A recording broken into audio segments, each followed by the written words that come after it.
made it. We are on to day 2, or part 2 of triangle proofs. Now these proofs are the toughest of the toughest. Not that they're that tough, but they are going to be the longer ones. So I'm going to try to show you 2 tricks that they are going to throw at you. So the first trick, now again these are just hints that I'm throwing, is that they are going to give you no congruent parts in the given. So remember before we saw that in the given you might have 1 or 2 congruent parts, and that depends on how long it's going to be. Well, this time there is going to be no congruent parts in the given. So that'll make it a little bit longer for us to write. The second thing is that when you're looking at the prove statement, you're not going to have a triangle congruent statement in the prove. So the triangle congruent statement is still going to be there, so don't think we're not going to use it. But the last step is not going to be the triangle congruent statement.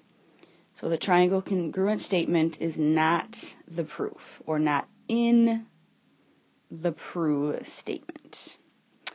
And the last thing is that we need to learn a new vocabulary term. So this new vocabulary term, and we'll come to it later, is called CPCTC. So what this stands for is corresponding parts. That's the first C. So corresponding parts of congruent, it's the second C, triangles are congruent. So these letters that I underlined represent the CPCTC. So this is going to be in place of, or what's going to be the end of our statement when we write the triangle congruent statement. So I'll show you that in a second, and I'll also explain a little bit more as to what this CPCTC means. So we are going to do 2 examples, that's it. I'm going to try to walk you through some of the more difficult ones, and just to give you an idea of what to look for when you're trying to do these proofs. Because hopefully you've realized that every single proof is different, and there's no way for me to give you an exact idea. I just have to give you a list of things to go through. So the first thing we're going to do is, if you remember in the other steps from last video, is we want to look at the given and mark all the congruent parts that they give to us. So in the given, if you notice, it says R is a midpoint of JY and DO. So right away you can see there is no congruent statements at all in here. But can we imply something is congruent because of this word right here? So if R is the midpoint of J to Y, that would mean that JR and RY have to be the same because this is the midpoint. It also says it's the midpoint of DO. So that would mean that from D to O, this also has to be congruent on both sides of the R because R is the midpoint. Alright, so remember we have to ask ourselves, how many congruent parts do we have to have marked in our picture? So right now we have 2. We got 2 sides marked, 1/2 slashes. So what else in here can I mark? Hopefully you're thinking to yourself, reflexive or vertical. That's your other option. And we have vertical angles right here, so we're going to mark those vertical angles equal. So now that we have our parts marked, we're going to go and write our proof. So the second part, remember, is you're going to write your proof, and you always start with the given. So I'll write down number 1. I'm going to abbreviate. So R is the midpoint of JY and DO. And that was the given. Okay, remember we're supposed to ask ourselves then, how many congruent parts do I have in the given? You have nothing. So that means that the next 3 steps has to be your 3 congruent parts that you marked. So you're going to have 3 congruent statements right here. It doesn't matter at all what order you do them in. So I'm going to go ahead and go in the order that we marked. So first we had marked that JR in the orange is congruent to RY. So I'm going to write that first. And again, if you have the letters in a different order, that's okay. If you put YR is congruent to RJ, that's fine.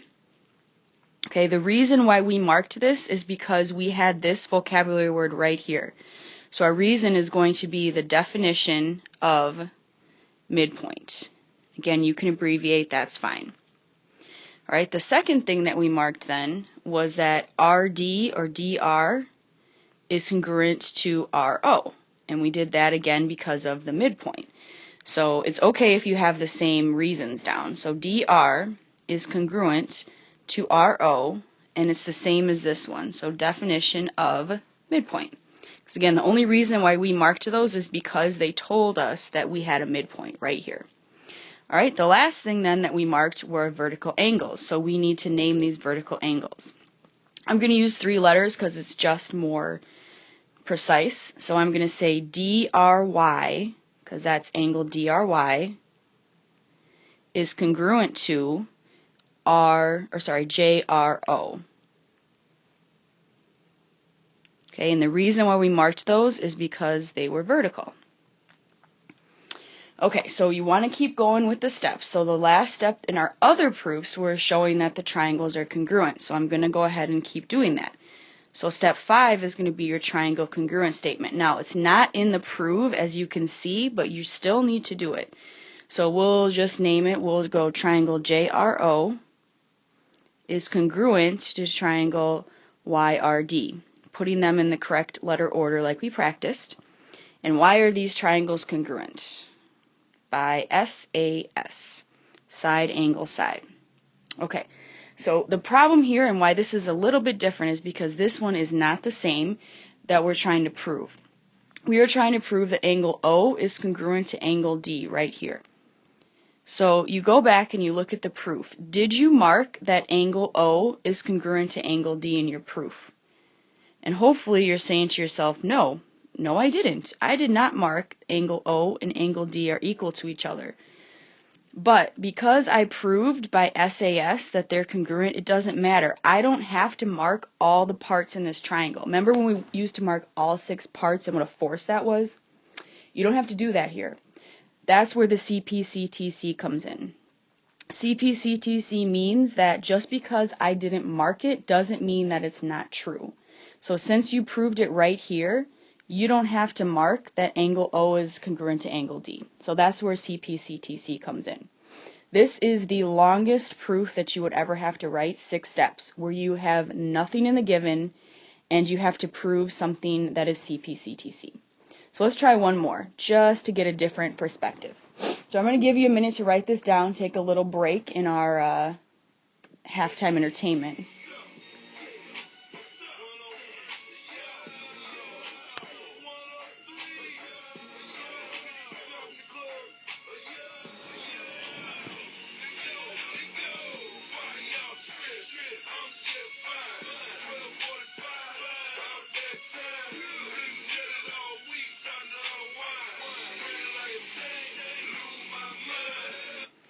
Alright, hopefully you have not lost your mind yet. I know this is a little bit crazy, but hopefully you're kind of getting the hang of it.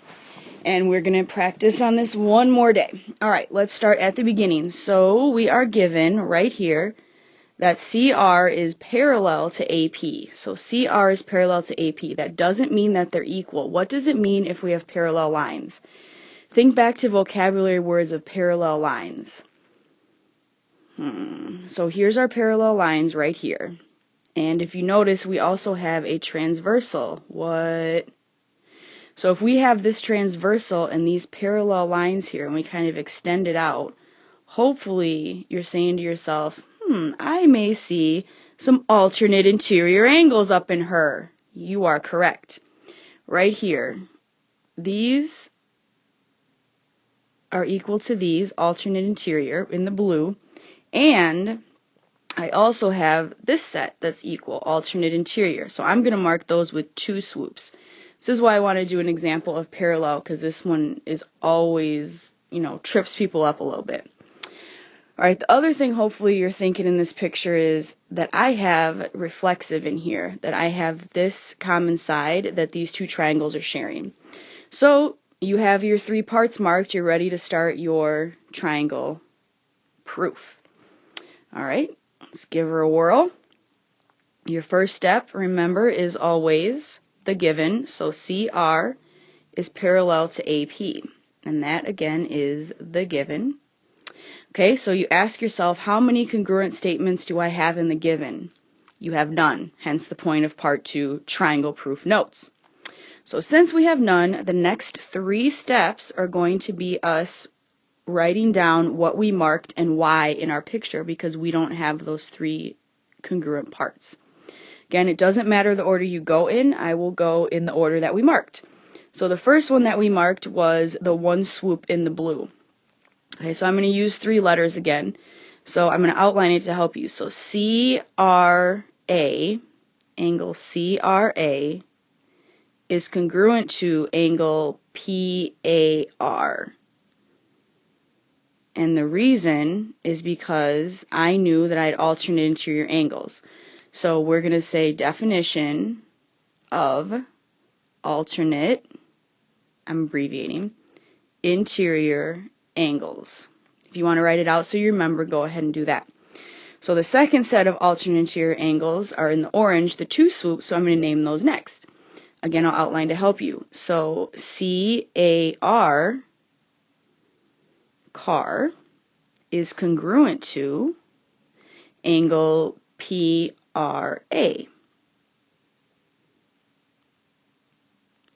And again, the reason is definition of alternate interior angles. All right, so we got those 2 covered. Last one then we need to explain is why did we put the slash in the middle here. So remember, reflexive, so we're going to go RA is congruent to RA, and the reason is reflexive. All right, so we named our 3 parts, 1, 2, 3. So the next thing we need to do in our order in the proof is we need to name the triangle congruent statement. Okay, so triangle, we'll start with CAR, so triangle CAR is congruent to PRA. Okay, and how do we mark this? What's the pattern of marks here? Hopefully you're noticing that it's ASA. All right, so have we proved what we are trying to prove? We are trying to prove that side CA is congruent to RP. So if you notice again in the picture, we do not have CA and RP marked. But does that mean that they're not congruent? Nope, it still means they're congruent. Just because we didn't mark it doesn't mean that it's not true. So CA is congruent to PR, and the reason is because CP, CTC. Again, corresponding parts of congruent triangles are congruent. Just because we didn't mark them congruent doesn't mean that they're not. Remember, we don't want to mark all 6, it's a force. All right, soak this in. I'll see you tomorrow, and hopefully we'll be able to dominate triangle proofs.